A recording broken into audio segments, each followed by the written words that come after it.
Good afternoon, everyone, and welcome to Ask a Librarian Live. My name is Neil Stokes. I'm a librarian with the Los Angeles Public Library's digital content team.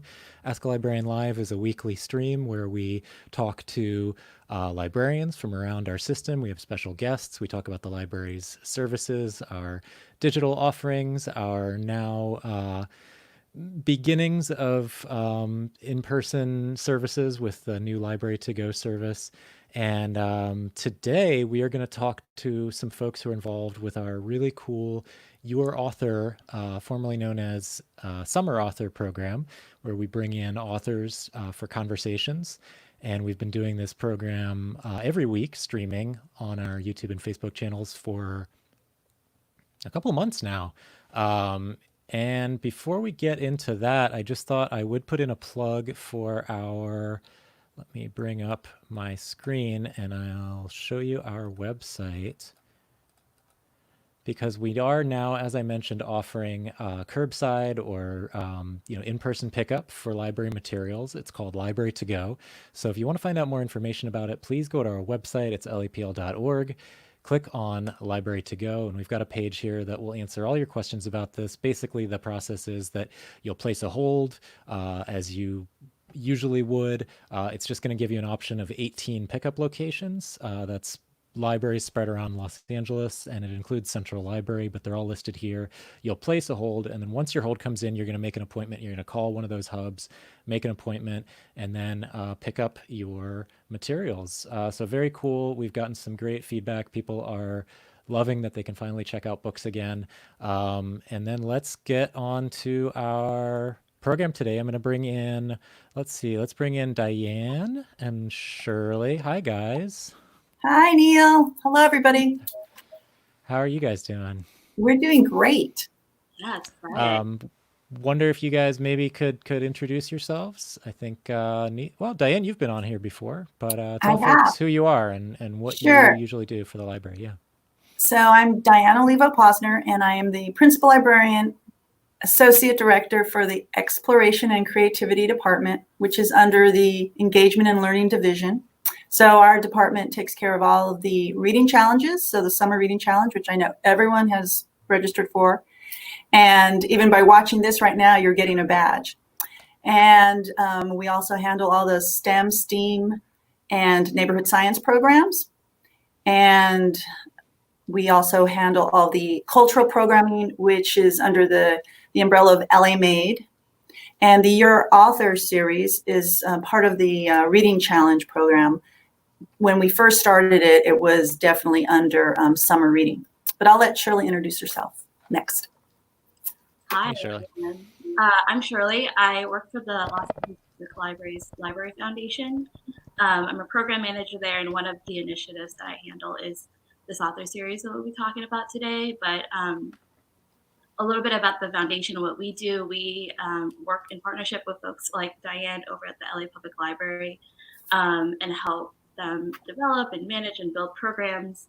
I like to call ourselves I feel like I'm a professional library advocate a lot. So if you really get me talking about the library, especially the LA Public Library, could kind of go on and on and on about how great they are, especially in this moment. And I'm super excited to join you all and talk more about it. Awesome. And you guys look like you're both working from home. How's that going? It's been great. I did go into Central to help pack 4,000 summer reading activity bags that we were able to give to LAUSD to distribute. They did it. They put first 2,000 have been distributed, and the next 2,000 will be distributed next week. But other than that, yes, I'm here at home working. But very, very busy, it seems. Yeah, it's definitely been a little bit of an adjustment. I think Diane and I probably log some of the most miles every summer. And so it's definitely different not being at, a different library branch every single day or multiple different library branches every single day. But it's also given me a little bit of time to really think about what we're doing and be intentional about how we're programming this summer. And then reconnecting with different folks in different ways. Yeah. Yeah, I mean, in a typical summer, you guys are really active in these programs that are going on throughout Los Angeles at all of our branches. So, I mean, you're going everywhere, really. Right. Yeah. So it's not just your author programs. We were going out for summer lunch, and we were helping with, in my department and some of youth services, we're trying to make sure we were available to assist, because it could be really crazy busy, as most everybody knows, at our branches during the summer. Yeah. Well, so we wanted to talk today about the Your Author series. Like I said, it used to be called Summer Author. Now it's Your Author. Do you guys want to just tell us a little bit about the program, kind of the history? Sure. How it got started? It basically started in 2016 when the foundation was approached by an amazing donor, which Shirley will give some more background on because she knows them personally. And that they wanted to be able to have children of Los Angeles experience what one of the donors definitely experienced as a child, going to a library, getting to hear an author, getting to connect that this author wrote the book that she was enjoying. So with that, we were able to hire someone who was fresh out of library school to help us. So this was pre Shirley coming on. We were able to hire Patty Valdivinos, who I think you've had on some of your other author Ask Your Librarian programs. She now works for the multilingual services team. But previously, she was helping with the summer author program. So she started like in the spring and was able to book 40 authors, 40 programs. I think we had about 17 authors rotate in that time period during that summer of 2016. Throughout the library system. And besides the author, we would send a refreshment, and we would also buy some books for the author to be able to sign and give to the children or teens. It was both teen and children authors. And at the very last, the finale program that summer was Dan Santant, and he had just won the Newbery the Caldecott for The Adventures of Beagle. He came and was the finale program in the Mark Taper Auditorium at Central with 227 second graders who all got a copy of the book, I believe, and the teacher also got a copy for the class. So cool. Shirley can take over from 2017. You can give that history. Yeah. Oh yeah. I came in 2017 and really looked at what the program was doing, what some of our goals were going to be, and how it was going to help shape the program. I really am proud to say that our program consistently, I think every year we've had at least 1,800 attendees, kids, teens, families, a lot. We found that families like following this program kind of throughout the city, because it means that there's going to be a consistently good author program, no matter what branch they show up at, that there's an author program. So that's been really cool. And then every year we give away about 1,600 books as well as a part of the program. So I think one of the, visions that we had was that we wanted a child to be able to connect the product of a book to the artist, the author, the illustrator who is making it. Because I think sometimes when you're a young person, that connection isn't really made. So if you're presenting them with the actual person, I remember one time we had Javaka Steptoe at one of our programs, and it was like a lovely program he did. He's a wonderful author and illustrator, and such a good storyteller, and they had a whole art workshop. And one of the luxuries that I have when I do these programs is I get to produce them, but then also just sit back and enjoy while it's happening. And then after the program, there was a book signing, and I was, in the children's section of the library, and I was talking to some of the kids, and one of the kids walked by, and I was talking to her, and she wanted me to play with her to do something. And I was like, oh, that's great. I was like, don't you want to get your book signed? And she was like, why would I get my book signed? I was like, that program we just had with Javaka, he created that book, and something kind of just changed in that moment, where she's like, oh, this person who came to spend time with me at the library, actually wrote this book. And she ran back over to her mom, grabbed the book, got in line, and had this really great interaction with Javaka. And I think that it was like a little light bulb. You could see it in her eyes. It was like, oh, he did this. It was amazing. Yeah, and I think that I think about that when I'm producing the program. How do we create an environment where something like that could happen. And now we're able to do it virtually. But, you know, there are kind of 2 or 3 things that I think about when I think about this series. It's one, it's to bring local and notable authors to our LA Public Libraries. There hasn't really been an intentional vehicle to do that in the past. And so this really gave us the opportunity to do it and the time and capacity to do it. And then to make sure that young people are the ones who are front and center and interacting with these librarians, but also these authors and creators, because it's programmed specifically for them. I think a lot of times what happens when authors go on tour or they're doing readings and things like that out in public, a lot of that is geared towards adults, even if they're children's writers or young adult writers. And so when we're producing the programs with the authors, we're really intentional about, like, this is your audience is the LA Public Library, but it's also these kids that are coming to the program specifically for you. And then it also allows us to continue facilitating the relationship between libraries and authors. So we're able, through the foundation, to purchase their books to give away to the kids every year, but then also to make sure that we are highlighting and curating and supporting our authors so that they are staying in the conversation of the LA Public Library, but also feel like they're being supported by the greater community who's coming to their programs. Because there's also a lot of discovery that happens with this program.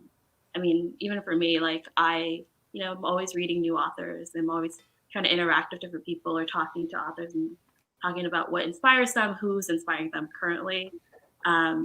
Thinking about maybe there's probably some mail on my desk back at the office with a lot of books I haven't opened yet.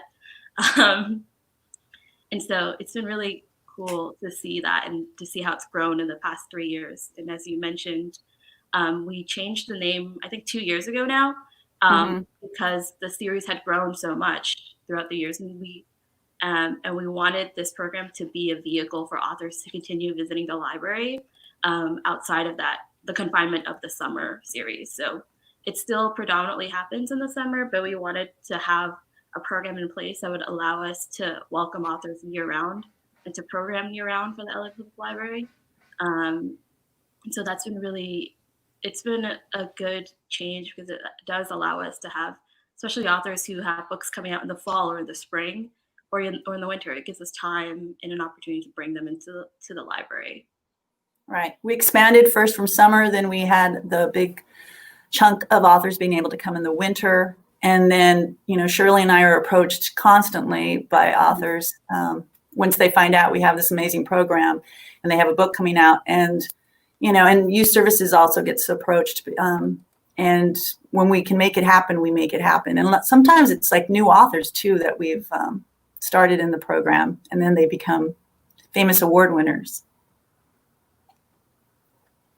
So cool.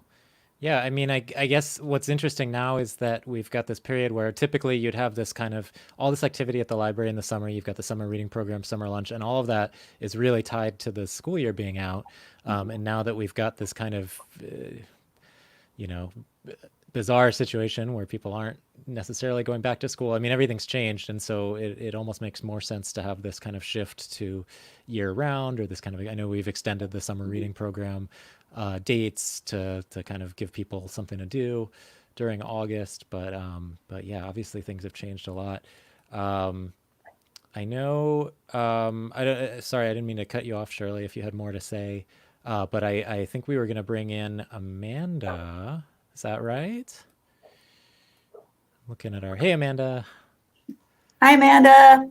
Hi, Amanda. Hi. Amanda is also a repeat guest on Ask a Librarian Live, but do you want to reintroduce yourself? Yeah, sure. Hi, everybody. My name is Amanda Charles. I'm not muted. My name is Amanda Charles. I'm a librarian at Teamscape, which is the library within Central Library that is just for young adults ages 12 to 19. We provide programs when the library is open. We provide programs every weekday for teens, everything from book clubs to game day. Now that the library is doing Library to Go, libraries all across the system are providing virtual programs online, like this one. So not usually as fancy because we don't have Neil to help us out with all of our programs. So I did want to say one thing about the Your Author series. Lynn from Chinatown branch and I will be hosting the next installment of that today. And I just wanted to thank Shirley and Diane for providing such a great series. The authors that we have in the Your Author series are not just award winners. They are the authors that we young adult librarians recommend to our patrons all the time. Brandy Colbert, Lillian Rivera, and today Zara Saidi. They're all authors that we will take the book off the shelf and hand it to a patron when they are looking for something good to read. We're like, these are the books, try this. I know that Zara's book, Americanized, Rebel Without a Green Card, is one of my favorite memoirs to recommend to teen patrons who are interested in memoirs, because it's just so approachable and so readable and such a great story. Yeah, I'll put in a plug right now. If you're watching on YouTube, and it looks like a lot of you are, you should definitely subscribe right now and click that bell, and you'll get a notification then when we go live. We're doing several live programs, streaming programs every week, so you'll get an email actually when we go live, and that's 4 p.m. today on the YouTube channel. And I also wanted to take a second to talk about our many online programs. Every week, young adult librarians across the system do programs for teens. And those programs have moved online. So if you are a teen or you know somebody and you have internet access, it's a really great time to sample programs from all across the system. So for instance, teens who wouldn't be able to make it downtown to Teenscape for the bilingual book club, or for my We the People Wednesdays program, where we every Wednesday in July, we're talking about different aspects of civic engagement, from ways to speak out to how to register and pre-register to vote, to how teens can vote with their dollars. Next week, we're talking about running for office. So people who couldn't make it downtown for those programs can log in and join the programs online. Teens from all over the city are participating in Teenscape's annual CalArts Creative Writing Program. That program is full, but it is amazing to see teens from West LA and East LA and the Valley, and every point in between, getting together and sharing their creative ideas with each other and talking about the things that they love and the things that they want to do. And that class is taught by Masters of Fine Arts graduates from CalArts, so it's just amazing to see. Teens who want to take job skills workshops can take them online from Danica at Silver Lake, who's been presenting the LA Youth at Work curriculum for years. Or you can find the LA Youth at Work curriculum job skills workshops all over the system this year, not just from Silver Lake, but from a lot of other branches as well. All of them available to anybody in the city, anywhere in the world, online. And you can play Dungeons and Dragons twice a month with Emily at the North Hollywood branch. Dan from the Robertson branch has live fireside music sessions with a real DJ. Lastly, I want to talk about one of my favorite, I'm not going to talk about it, Lynn's going to talk about it. One of my favorite programs in the system right now is the Virtual Career Day program put on by Lynn out of the Chinatown branch, which is just amazing. I will let her talk about it. Hey, yay! Hey, Lynn. Hi, friends. How's it going? Hi. Hi, Lynn. Hi. Thanks for mentioning my Career Day program. It's been, one of the coolest programs. I've been so lucky to be able to host along with my dear friend, Jessica Levy, who is the YA librarian at Palisades branch. So just to give you a little scoop on the program, it's a virtual career day held on Zoom every Wednesday at 4:30 p.m. We invite all sorts of cool career day specialists, or all sorts of cool people with really cool careers. And they talk about what it's like to start on their career path, and what brought them to where they are now. And their stories are very inspirational. And we've had people such as doctors, physical therapists, occupational therapists, even a biomedical engineer. We've had our friends from Apple, Tesla, and JPL come to talk about their careers. And just so you know, I just confirmed today that we are going to be hosting the FBI. So a lot of other cool programs coming up in the coming weeks. There's practitioners, social immigration lawyers, finance, musicians, and just to name a few. But if you're interested in coming to the program, it's every Wednesday at 4:30. Just shoot me an email and I'd be happy to send you the Zoom link. That's so cool. I realized that we've been leaving Lauren in the, I'm just going to bring Lauren in. Hey, Lauren. I'm joining the party. I don't know everyone. why I do it this way. We've been like steadily building. We did this last week too. I should just bring everyone in to begin with. But I don't know. Did you guys want to talk a little bit more specifically about some of your author programs that we've been doing recently? Maybe you could tell us about some of the streaming programs we've done, which I can try to show some clips of. But does anyone have one that stood out for them that they wanted to? I think they're all great because with your author, we do a lot of prep work beforehand to prepare for these programs so that we really know these children's authors and illustrators and these young adult authors. We read their books beforehand. We have our questions ready. We email back and forth with these authors. So we really get to know them. And that way the audience really gets to know them on a personal level. So all of them are great. So you can show any of them. So I've got one here. Let me see if I can get this to work. This is Andrea Loney from last week, right? Yes. Oh, she's great. And she was so cool.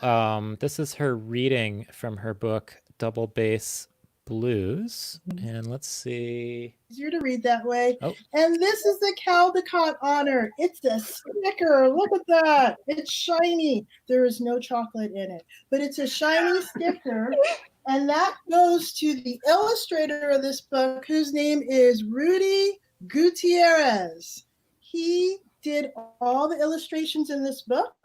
And while I read this book to you, I really want you to think about these illustrations that I'm going to show you.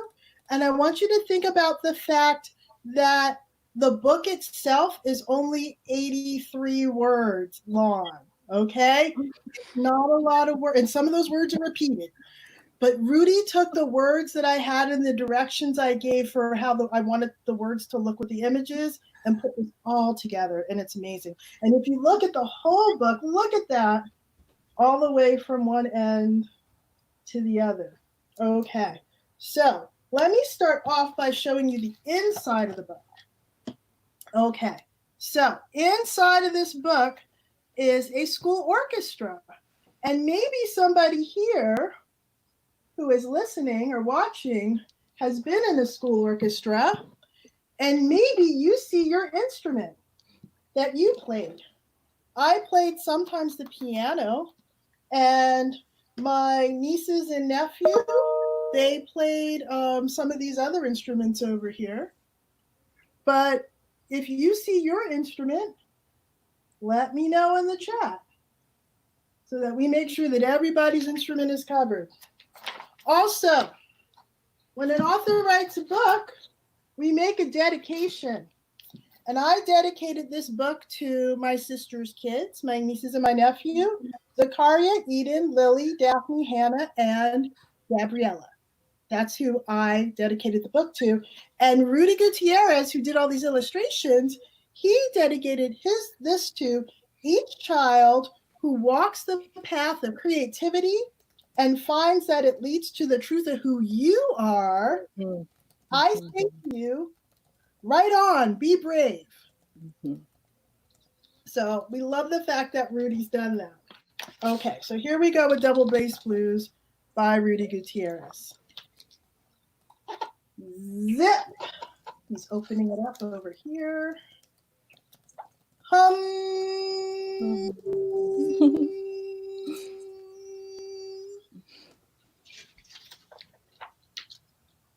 And then after he's played his solo, everybody goes clap, clap, clap, clap, clap, clap, clap. And at home, if you would like to make these, you totally can. It's good.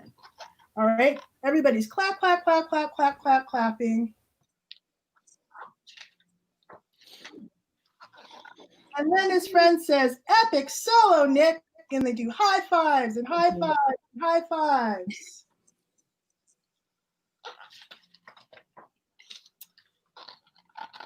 Catch you later. Now, I want you to look at this because this is amazing. Look at how Nick says, catch you later. And then the picture goes to the side and then it goes up. And you can see Nick walking. while other people take buses and cars to get home.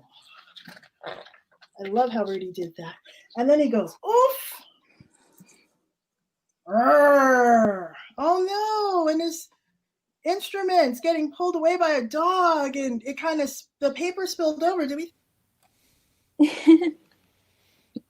So cool. I loved that one. That was a really good program. She was so Lauren, wonderful. Was there anything? Yeah. Mm-hmm. Go ahead. She was just wonderful. Yeah. I think some other ones that we have had recently that stand out. Well, yeah, they're all great. What am I talking about? They're all great. I thought all Antonio was really cool. He kicked it off. Maybe I'll see if we can somebody introduce Antonio Sacre? So what was great about Antonio is that he's a storyteller. So he's able to make any story come alive and you feel like you're actually there. So I think that was a great kickoff. Dude, I don't remember. What's the name of this? I'm going to play a clip of him telling this story. It was the mango. The mangoes. Mango in the hand. Mango in the hand. Let's play a little clip of Antonio.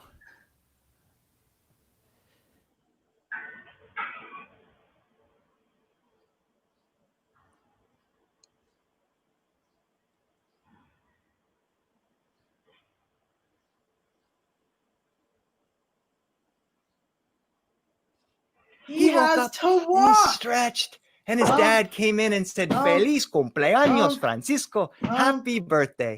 Thanks, Papa. What would you like for your birthday meal? Really heavy, and Francisco asked what happens to be my favorite meal, too. Ropa vieja, frijoles, arroz, and then he gets to the door and he goes, said, Papa, knock, I want knock. ropa vieja. If you're Cuban or Puerto Rican, you know what that is. And if you're not, go to a Cuban restaurant and order ropa vieja. It's like a beef stew that is my grandmother, the way she made it, amazing. He said, Papa, I want ropa vieja, rice, beans, and avocado. And his dad said, that's a wonderful meal. Your mama and I will make it. He said, what do you want for dessert, Papa?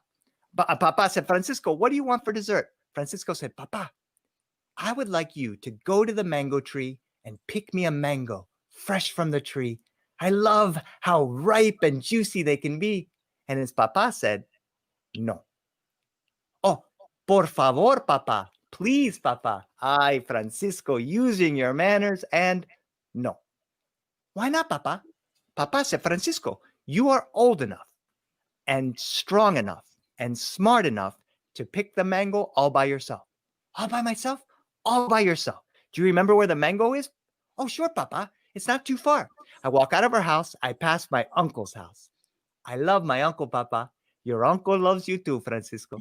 Then I walk past my abuela's house. I love my grandmother, Papa. Your abuela loves you too, Francisco. Then I walk past my auntie's house, my tia's house. I like my tia.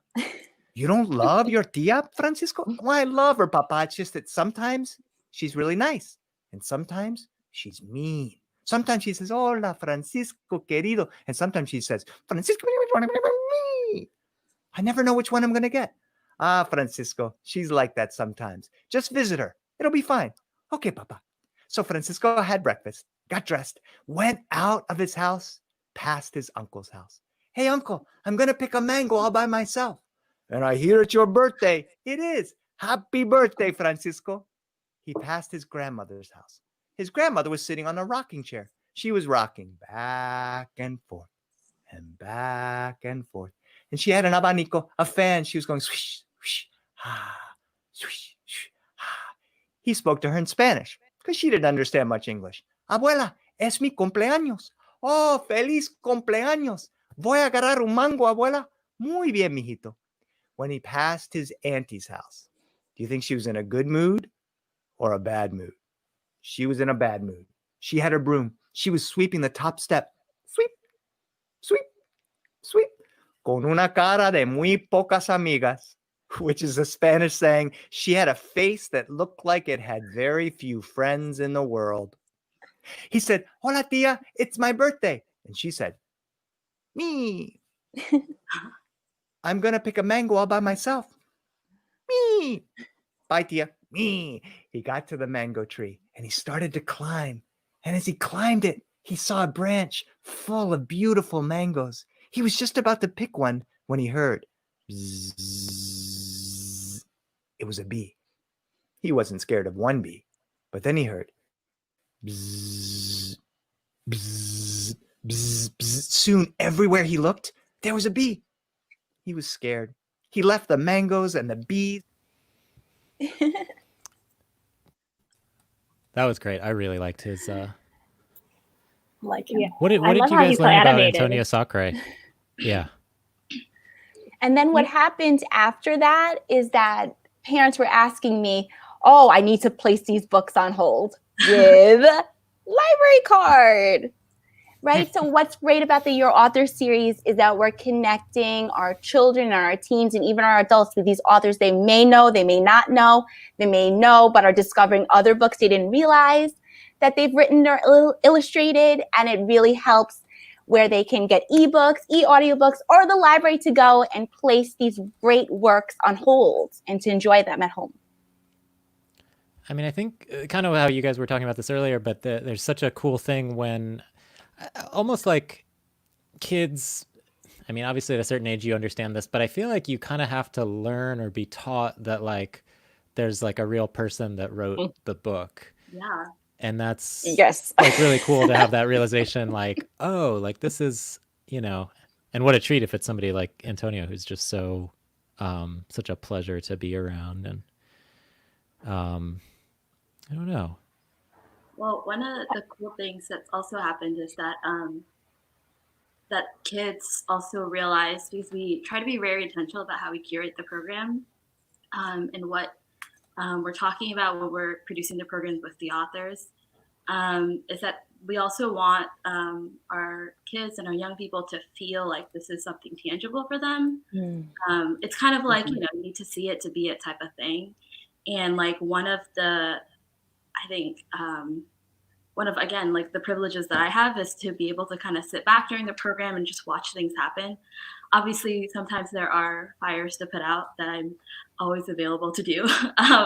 But, you know, I think it was last October, we had a wonderful program with Christian Robinson, who I'm sure like, you know, our librarians here can go on and on about, who's a wonderful storyteller. And he had a book come out called Just in Case You Wanted to Fly. And I was just so moved by it. And we were able to host him at the Felipe de Neve branch. And we were getting set up and he was there and he was talking to us, but also talking to the children's librarian there, Lori. And he kind of kept just like looking at Lori and I was like, what's happening? And I sometimes when you're in the presence of something kind of magical happening, you kind of just like, all right, let's just see what happens. And he kept looking at Lori and he said, did you used to be at a different branch besides this? And Lori was like, oh, yes, I used to be at the Wilshire branch. And he like something kind of clicked. And he's like, you were my children's librarian. I used to live in the apartments behind the Wilshire library. And I would go there all the time to play on the computer. I wasn't always, you know, this author, this illustrator kid. But it was kind of this, and it was funny because Laura was like, that tells me I've been a librarian for too long. But it was also like great for the kids who got to see that happen. To like this Christian is a former, you know, library kid with their children's librarian. Their children's librarian was Christian's children's librarian. And it was very serendipitous. I wish I could say Diana and I planned this ahead of time and we knew all this history about Lori and Christian and all that. But it was beautiful because Christian's like, oh, you're my childhood librarian, and now I'm back in a new library, and you're still inspiring another generation of kids. And I think for those kids seeing that this renowned, you know, author and illustrator could grow up and just be like, and ended up kind of just in the same place where they are right now, and kind of that circle it was wonderful, and it's kind of moments like that happen in every single program that has been really exciting to, again, just really be a passenger of and see happen. We have a question from the audience. It's obvious you put a lot of thought and strategy into this program. Thank you. What has occurred that you hadn't expected? Anyone? well, that story she just told, we didn't expect. Yeah.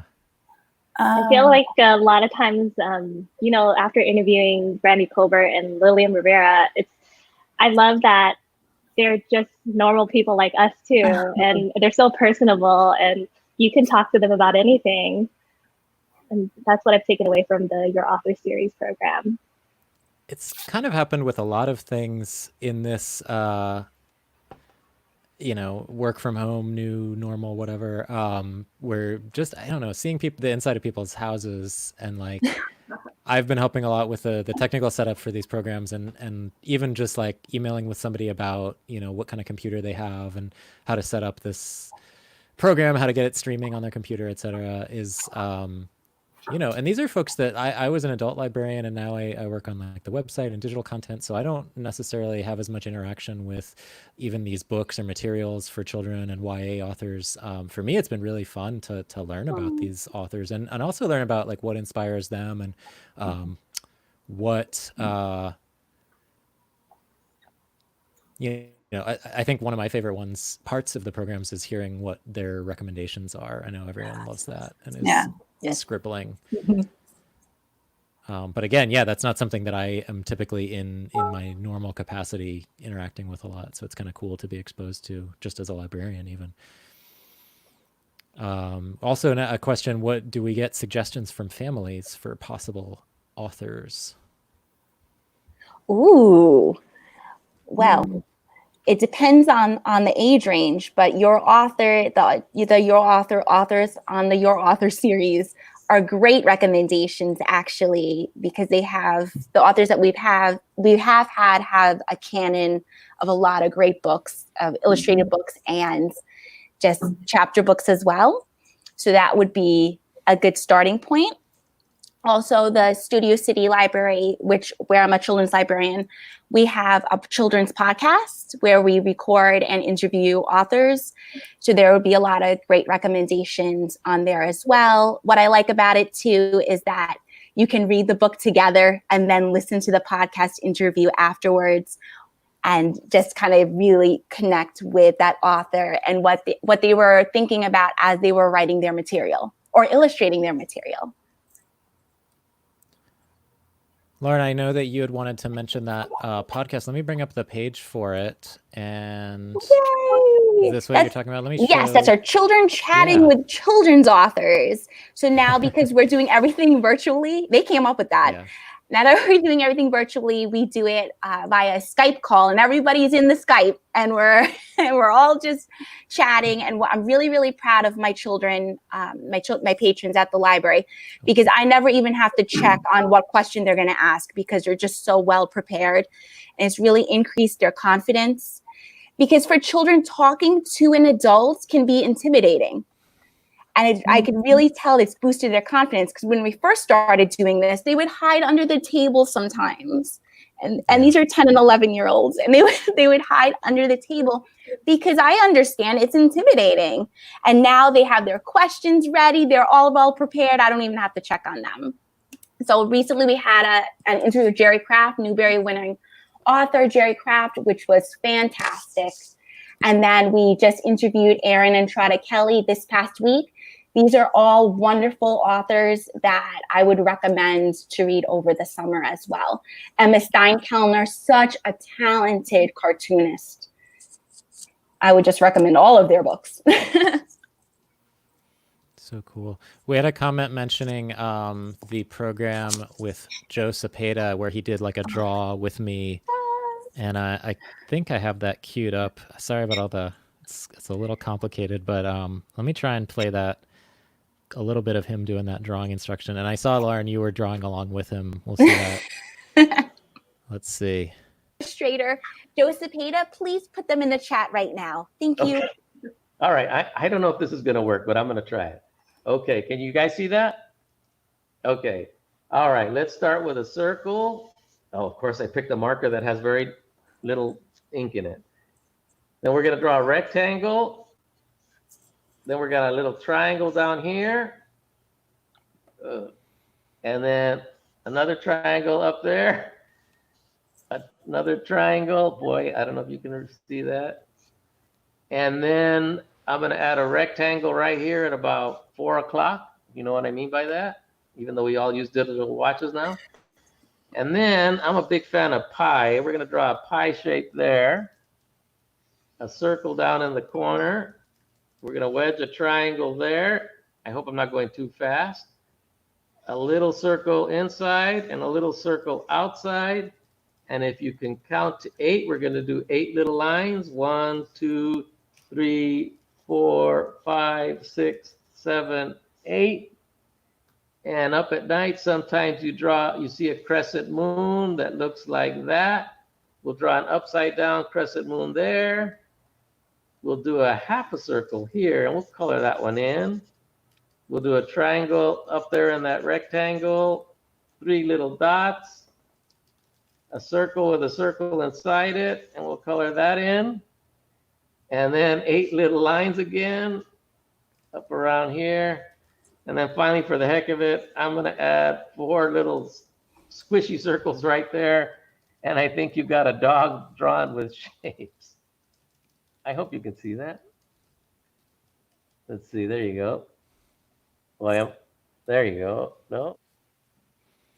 I like your dog, Lauren. It looks so good. I mean, all the authors, the children's and young adult authors and illustrators, just such wonderful people. And while you're watching these Your Author series, you end up realizing that you're getting life advice as you're watching. So yes, it's about connecting with these authors, talented authors and illustrators, just enjoying and having a relaxing time and connecting with new books. But you don't realize you end up leaving with something that stays with you after.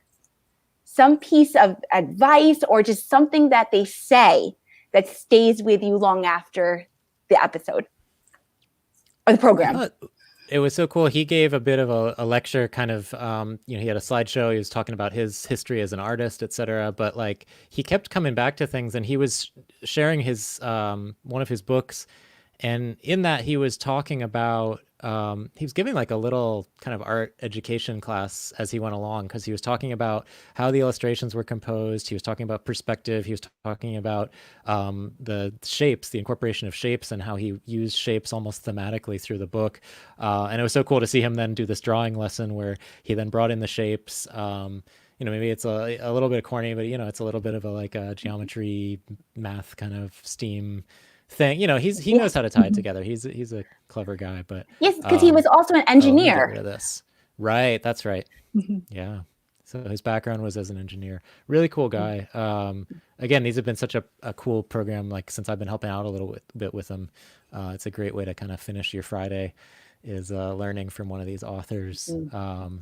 Lauren, I know you'd wanted me to bring up your Instagram. Was there something you wanted to share? Oh, sure. And then I know we have to talk about the Teen Festival, right? The film festival. Yes, the Teen Valley Film Fest. Yes, let's end with that. But just quickly, on our Studio City Library Instagram page, on our IGTV, my wonderful adult librarian, I got to shout out my adult librarian, Emily Aronson, and myself, we've been doing author scoops, interviewing children's, young adults, and authors. And we asked them the same 5 questions. And Neil, if you just scroll all the way down a little bit, there's one book I'd like to recommend. So it's right there, Tay Keller. I interviewed with Tay Keller. When You Trap a Tiger is one of the best books I've read this year. She is fabulous. She's just a wonderful person, but just the fantastical elements, the realistic elements, the protagonist's love for her grandmother. She's just a fantastic author. So I'd highly recommend to read that book over the summer. So cool. What's the book about? Oh, so it's a Korean book, and it's about a Korean family in California, and they actually have to move to take care of the grandmother. But the grandmother believes in tigers and the mythology of tigers. And let's just say the tiger does appear in this book. Is that a spoiler? No, because it's in the first couple pages. Tigers are just right in the road. Ask a Librarian Live is spoiler free. Yes. Cool. Yeah, we did want to talk about the LA Teens of LA Film Fest that is coming up. So submissions are now closed. Let me bring up the website. Right. Um, And I think the week of the 27th, they're going to be available for people to look at, right, Neil? That's correct. Yeah. So we'll have them probably on the website and also on our YouTube channel. We're going to have the top 3 in each category screening for about a week. And we'll send out info about this and have it on social media and on the website, etc. But, oh, we don't. Well, let me just type it in. There Well, used to be a link. some of the topics that they're going to be covering are categories. There's a book trailer, public service announcement, experimental, a short film, a documentary, and even oral history. So the top 3 from each category. Is that correct? Yeah. Yeah. So we'll be showing the top 3 from each category online, and then that's basically so folks can view all the films, and then we're going to have an audience favorite category this year. So people will be able to vote on their favorite film, and then we will have an event on July 31st, I believe, where we're going to have a live streamed event. We're going to show all the films, and we're going to announce the winners. And that's some of our industry judges. So we've got folks who are in the film industry, directors, producers, etc., are judging the film and judging the films. And some of them will be on there. And then hopefully we'll get to hear from some of the teens also on that program. So just stay tuned to the website, stay tuned to our social media. You'll probably see, an upcoming live stream on YouTube. And if you subscribe, you'll hear about it. Subscribe and click the bell so you get notified about all of our live streams. I think that's everything everyone needs to know about the Teens of LA Film Fest. I have seen the submissions; they're very great. We've got some repeat submitters, so it's really cool to see people coming back from last year. And it's just really neat to see what people have been doing during the Safer at Home. Really being creative with filmmaking in a socially distant and safe way, and it's always cool to see how creative the teens are in LA. And I want to just think it's also a great say the event. Academy Museum Motion Pictures, they're putting it in their newsletter. So some of these kids will be recognized as some famous people. So I think that's so great. We're really appreciative. Yeah. So yeah, July 27th at 4:00. We won't have a Your Author that day. July 31st, Friday, July 31st at 4:00, it'll be the Teen Film Festival. Yeah. And then Your Author will resume the next Friday. So yeah, again, it'll be streaming on Facebook and YouTube, so be sure to follow us on there. I feel like that's it. Did anyone have anything else? Let's see if there's any questions from the audience. I did want to say, if people want to know about the authors we've had in the past, if they go to the lapl.org/Your Author page, the landing page for Your Author, you can, read about all the authors that we've had. For sure, yeah. So that's lapl.org. Let me put it up. Oops. Just /Your Author, right? Yeah. So check out that page for sure. You can see info about the upcoming events. You can also see them on our event calendar. And like Dan was saying, you can see some information about previous events. And I really want to thank Dana, who works with Shirley from the foundation, and also Tina Lerno and Neil. Yay, kudos. Couldn't do you with that. And Terry Markson, great team. The whole team, absolutely. Amanda Lynn and Lauren stepping up and helping us this summer. It's been amazing. You guys are amazing. So here's so much fun. From Melanie on YouTube. She's asking if, because we're now doing online programming, obviously we're not limited geographically. Are we branching out? Are we getting authors from different places, or are we kind of keeping the local focus? What's the thought on that? It's a little bit of both. I think, first and foremost, we want to make sure that we're supporting and highlighting stories of Los Angeles for Los Angeles and our authors who live and work in the city. But yeah, it definitely has given us an opportunity to really explore and make sure that we are programming with our patrons in mind. And then that's also allowing us to reach out to different authors who live in different regions. It's also allowed us to, because we've had to adjust, one of the tenets of this program really is making sure that every child who comes to a program walks away with a book. Obviously, we couldn't do that this year, but it has, Diane has set us up with this great partnership with the LA Food Bank so that we can still support our authors by purchasing books, and then we're still making sure that kids walk away with a book. And so we are kind of in the beginning phases of that, but it's been really great to find new partners like the food bank so that they'll be showing the programs there. The kids can go back and watch the programs now that they have one of the books that we're sending them.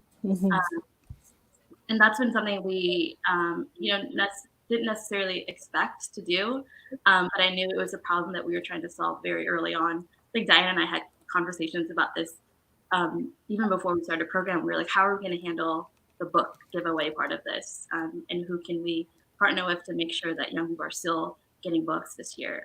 And I don't know, Diane probably has more information on what exactly that's going to look like. But it's definitely been an exciting experience to look at different partnerships, look at different authors and publishers. It's obviously given us more time to read and so to program outside of our typical list of authors we might go to. And you also have different authors reaching out to you now. I think sometimes to say no to folks just because we don't have time, or the geographic region is too big, but now we get solicited from authors where it's like, oh, okay, now we actually probably could program you even if you're, in Brooklyn or Vermont or something like that. It's a new opportunity. Right. Yeah. Yeah, the LA Regional Food Bank, who was our partner for summer lunch for the past 7 years, they helped us get the partnership with LAUSD because they help serve some of their, they have 63 grab and go summer lunch sites, LAUSD. So I reached out to them and to the LA Regional Food Bank, and I said, and they really did want books for they have 6 main sites besides working with LAUSD. And they were really excited. They said, you guys can make this happen? I said, we think we can. Shirley and I are figuring this out, how we can get the books to the sites that are around Central Library and throughout the city of LA.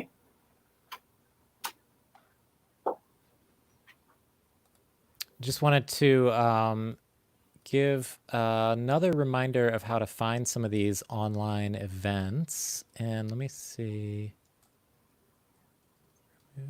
Here we go. So on our website, I'll put the link up directly to our calendar, but if you're ever looking for one of these online events that we're talking about, you can view our entire calendar. Go to lapl.org, our website.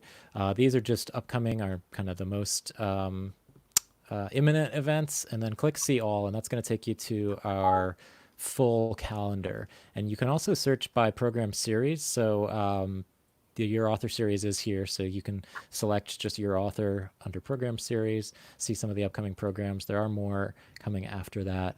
They probably just haven't been entered into the calendar yet. You can also see the LA Made. And then direct link to our calendar is lapl.org/what'son/calendar. So be sure to bookmark that. You can find events from all over our system, which is kind of the cool, weird incidental thing that's going on now, is that you don't have to be geographically close to a branch to enjoy one of their programs. So we've got stuff that's streaming on the main YouTube and Facebook. We've got stuff on the main LAPL Instagram, but then there's just tons. I mean, this is just today. We've got a cooking class, meditation, crafternoon, knitting, summer film series, just so much stuff going on, games, story times, and you can get in more information. Some of these are on Zoom, some of these are on the local branches, Instagram pages, but there's just so much going on, and you can see it. You can kind of dip into any of this stuff, which is neat. Oh, and real quick, don't forget, you can search for teen events and events for children by narrowing your search down on that page to teens or kids, and see everything we have aimed at teens and kids. Let me show you. If you go over here to audience, you can select kids, teens. So if you're looking for something, specifically for a teen audience, just do that. It's going to narrow it down for you. It's loading a little slowly, so it will work though. We have so many creative librarians out there that just want to stay connected with you, even though, we may not see you in the libraries. We want to be here for you and be here with you while we're all safer at home. And We again, miss you. We love seeing you in online stuff. Mm-hmm. Yeah. Wait, are any of you guys working at Hub right now? I am. How so is is that going? Amanda. We are happy to get these items out to our patrons, to our library lovers that have been waiting for so long to get library materials. So I think that's the best part, is that we're getting them out. We're getting our library materials out to the people that have been waiting to receive these items, and just come to the library, even if it's just outside of our doors, still staying connected to the library. When you talk to someone over the phone and you're making them that contact-free pickup appointment, they are just so happy that the library is back in some capacity. Yeah. Our I've books seen a have lot of been pictures lonely. Yeah, books have been lovely. I just finally put a hold on for something, and I'm excited to participate as a patron, because And then all of our hubs are graciously putting in the summer reading material into the bag that the patron gets to pick up their hold in. So the digital divide, we're trying to help out by giving them the actual game board, and they get a really cool deck of branded LAPL cards and a little mini tote that says Summer Reading Challenge, get in the game. People really like those mini tote bags. They're orange and blue. Yeah, they're really cool. I haven't seen those yet. Really quickly, I did want to put in a plug for the Library Foundation. We've talked a bunch about how much the Library Foundation does to support the library, both financially, but also through like helping to coordinate these amazing programs. It is a way that you can give to the library as well directly, financially. So definitely check out their website, lfla.org. Thanks so much to everyone. Like it's almost 1 o'clock, so maybe we'll say goodbye unless anyone has anything else they want to plug or point out. But otherwise, thanks for tuning in. We had a really nice audience today. Thanks for all your questions. Definitely go to lapl.org, our website. We've got ebooks, streaming movies, streaming audio, just everything you could want, and now physical books you can get through our Library to Go service. So really exciting. Thanks everyone for tuning in. Thanks to our guests, and we'll see you next week. Thanks, Neil. Thanks, everybody. Thanks, Neil. Bye, everyone. Bye guys. Be safe.